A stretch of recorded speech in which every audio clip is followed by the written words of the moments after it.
So, you want to flip your first house? Well, you need to listen up because I'm going to talk you through step by step exactly what you need to know to make sure that you flip your house profitably without making all the mistakes. Hello and welcome back to the channel. My name is Jack. I am a property investor. I flip houses and I run the UK's best #1 online estate agency. So if you are thinking about selling a house, if you're thinking about flipping a property and you're looking for some advice, you've come to the right place. Now this video is for anybody who is thinking about buying a home, living in it, renovating it, and then later down the line, living in it, enjoying it, and then selling it for a profit. This can also apply to people who are looking to flip houses as a business or looking to trade properties, but really it's targeted at those people who are looking to buy a home, to live in it, to renovate it, and then to sell it. So there's 10 steps that I've created that talk you through exactly what you need to know to essentially flip your very first house. So let's just jump into step number 1. The first step is make a plan. Now, if you're not 100% sure that you want to do this, then I wouldn't do it. You've got to start with the end in mind. Make sure that you 100% know this is what you want to do and this is how you want to do it. And you can do that in 3 simple ways. You've got to look at the location, the budget, and your duration. So the location, you've got to think when you're buying a home for you to live in, renovate, and then enjoy living in it, and then when you're ready to sell it, a year, 2 years, 3 years later down the line, you've got to make sure it's in a location that you are happy with, but also is going to make you profit, okay? Because if you go and focus too much on living in the perfect area, you may not make a great return. But also if you're so focused on profit, you might end up moving somewhere that you're actually not happy in living. So you need to know the location. Step number 2 is budget, okay? So you need to know what your budget is. Now, to do this, you need to know what your deposit's gonna be, and you also need to go and speak to a mortgage broker. So you need to figure out how much it is that you can borrow against a property.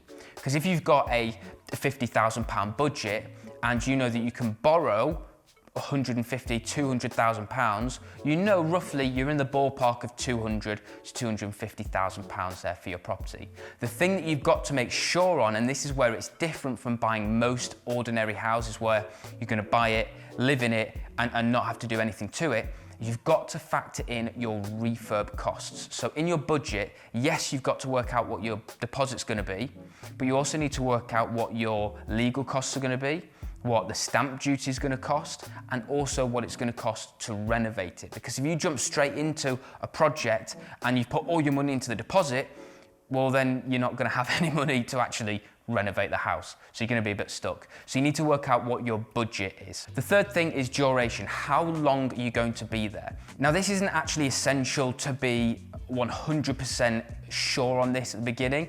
It's worth having a good idea in mind, especially if you're buying the property with a partner or a friend or a family member, because you then need to know, okay, when we're buying this property, we're going to be renovating it, we're going to live in it, and you need to agree with everybody involved, okay, we're going to live in it for a year, 2 years, 3 years, whatever it might be, and then we agree to sell.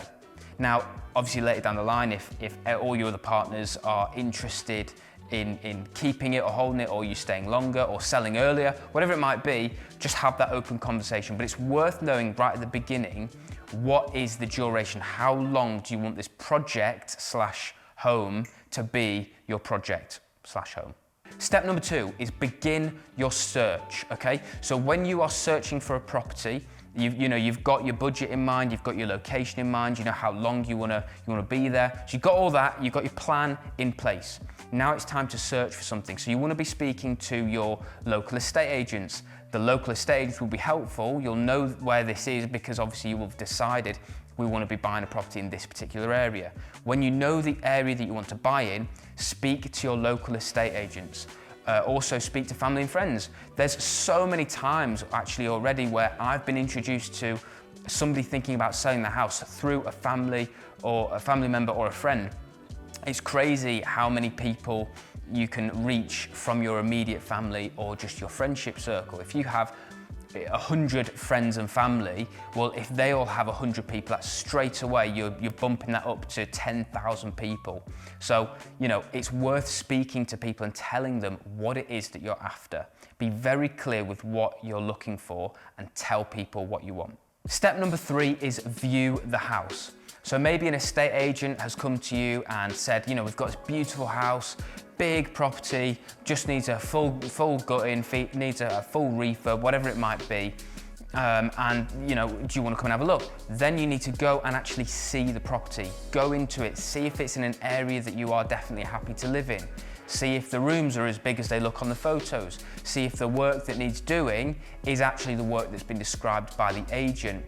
In this situation, when you're viewing something, if it's something that you really would like to buy, it's sometimes worth getting measurements and getting some photos and sending them across to a builder to get a rough idea of the quote and how much it's going to cost to renovate the property. Step number 4 is, you know how much it's going to cost to renovate, you know how the property, you know where it is, you have a good idea on the price, but you need to negotiate on that price.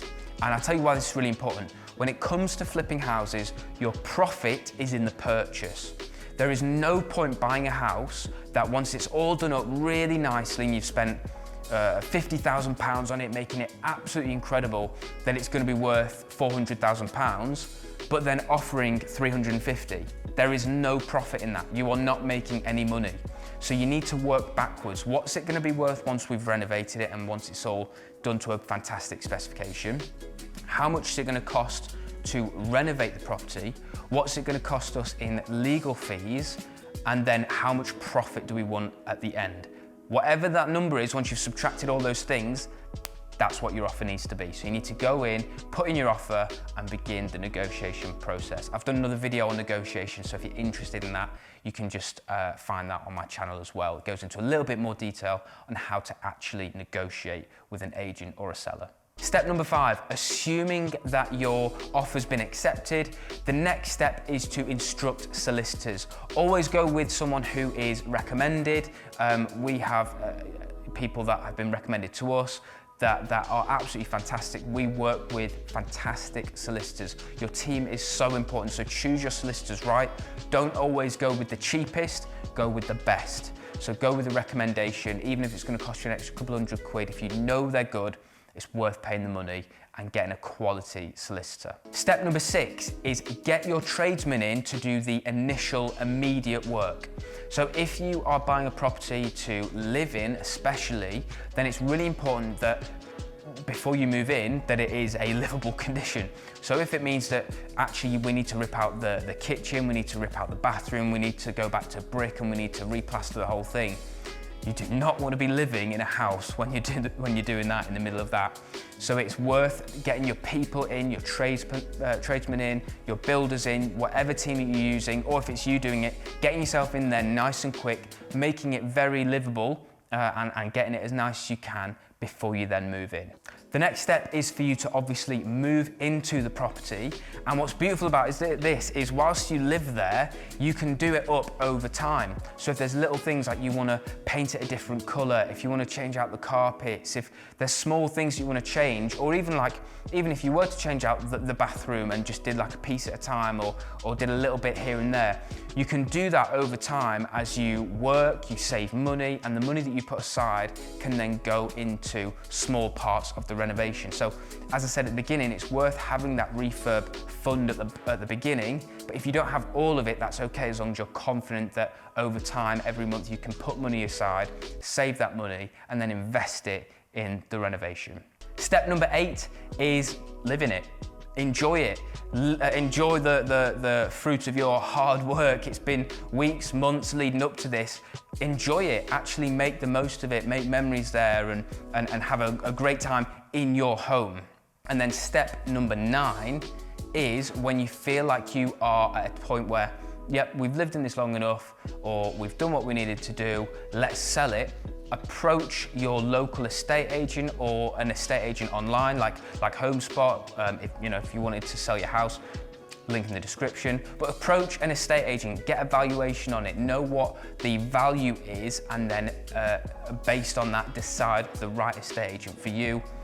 Instruct them and take the property on the market.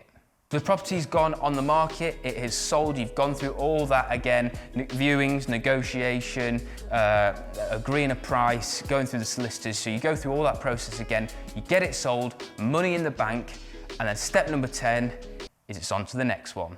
So there you go, those are the 10 steps. You just keep on repeating that process and you can flip over and over and over again until you get to a property that you're really happy with. I've got friends who have started with a house that was £100,000 and they've done it a few times until they're in a property that's worth 800, 900,000, £1 million.